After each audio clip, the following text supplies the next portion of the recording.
Jangan lupa sukai video ini, komen, dan berlangganan, serta bagikan video ini agar bermanfaat bagi semua.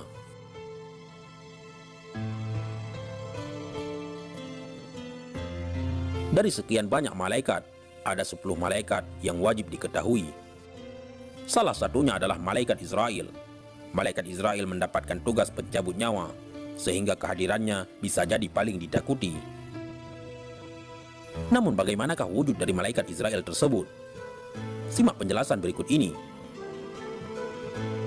Malaikat Israel diciptakan oleh Allah Subhanahu wa Ta'ala dalam keadaan yang serupa dengan malaikat Mikail, baik wajahnya, ukurannya, kekuatannya, lisannya, dan sayapnya.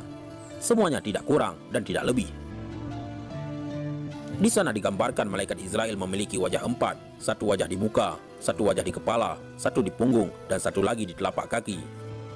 Dia mengambil nyawa para nabi dari wajah kepalanya, nyawa orang mukmin dengan wajah mukanya, nyawa orang kafir dengan wajah punggung, dan nyawa seluruh jin dengan wajah tapak kakinya.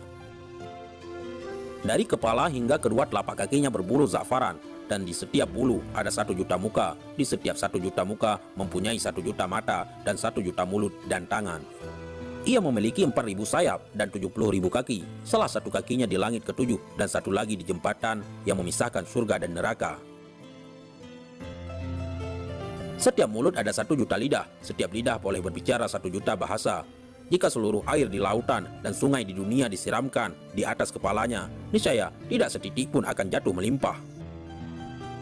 Disebutkan ketika Allah Subhanahu wa Ta'ala menciptakan Al-Maun dan menyerahkan kepada malaikat Israel, maka berkata malaikat Israel, "Wahai Tuhanku, apakah Al-Maun itu?"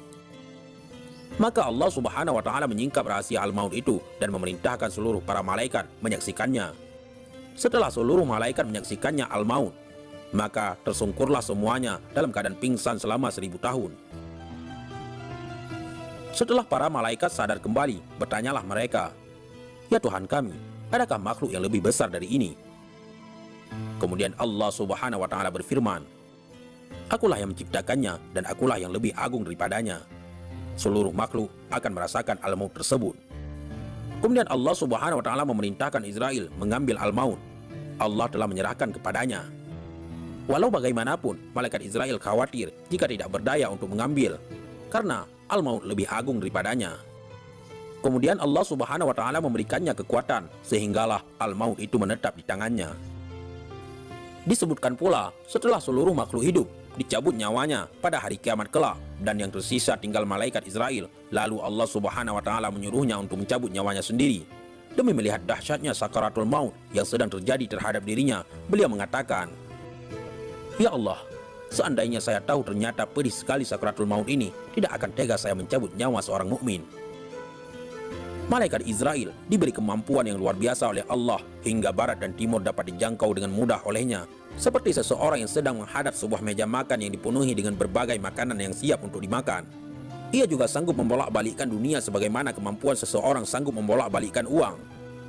Sewaktu malaikat Israel menjalankan tugasnya mencabut nyawa makhluk-makhluk di dunia, ia akan turun ke dunia bersama-sama dengan 2 kumpulan malaikat, yaitu malaikat rahmat dan malaikat azab. Sedangkan untuk mengetahui di mana seseorang akan menemui ajalnya itu adalah tugas dari malaikat arham. Walau bagaimanapun, Israel bersama Jibril, Israfil, dan Mikail pernah ditugaskan ketika Allah menciptakan Nabi Adam.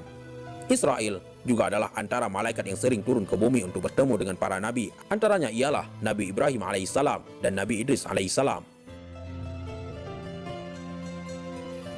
Mudah-mudahan ini semua bermanfaat. Assalamualaikum warahmatullahi wabarakatuh.